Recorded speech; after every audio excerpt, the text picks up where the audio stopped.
திருவண்ணாமலையை கிரிவலம் சுத்தி வரதுக்கு வந்து பாத்தீங்கன்னா பஸ் விட்டுருக்காங்க.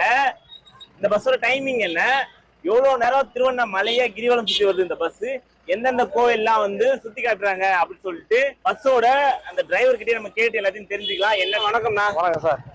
இந்த பஸ்ஸை பத்தி சொல்லுங்கண்ணா. இந்த பஸ் வந்து எத்தனை மணிக்கு அண்ணாமலை கோயில்ல இருந்து கிளம்பும்? காலை 8 மணி முதல் நைட்டு 8 மணி வரை. காலை 8 மணில இருந்து நைட் 8 மணி வரைக்கும் உண்டு, சேவை உண்டு. கட்டணம் எல்லாம் இலவச பேருந்து. இலவசமா பக்தர்களுக்காக. ஆமா. இப்போ வந்து பாத்தீங்கன்னா இந்த பஸ்ல கிரிவலம் சுத்தி வரீங்களா, ஸ்ட்ரைட்டா கிரிவலம் சுத்தி வந்துருவீங்களா, அங்க இருக்கிற கோவில சுத்தி காட்டுவீங்களா? ஒரு 3 லிங்கத்துல நின்று ஒரு 5 நிமிஷம் சார் டைம் கொடுத்து பார்த்துட்டு திருப்பி அவங்கள சேஃப்டியா வண்டியில ஏற்றி உட்கார வச்சு எட்டுன்னு வந்து திருப்பி ராஜ உட்கார தானே விட்டுருவோம். 3 லிங்கத்தை சுத்தி காட்டுவீங்க? ஆமா, கம்பல்சரி.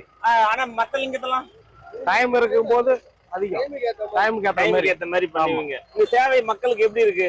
சிறப்பாக இருக்கிறது. சிறப்பா இருக்கு. ஏசி வண்டி, வெயில் காலத்துல ஜனங்க அவசரப்படாம இருக்கிறதுக்கு நல்லா ஜில்லுன்னு வருவாங்க. ஃபேமிலியோட வந்து என்ஜாய் பண்ணலாம். கிரிவலம் அனைவரும் பயன்படுத்தலாம். இந்த பஸ் வந்து பாத்தீங்கன்னா எந்த ஒரு ஃபீஸும் கிடையாது, ஃப்ரீ பஸ். நீங்க வந்து பாத்தீங்கன்னா ஜாலியா வந்து பாத்தீங்கன்னா கிரிவலம் சுத்தி வரலாம். ஒரு 3 லிங்கத்தான வந்து பாத்தீங்கன்னா 5 நிமிஷம் வந்து நிறுத்துறாங்களாம். காலையில 8 மணில இருந்து இரவு 8 மணி வரைக்கும் இந்த சேவை இருக்கு.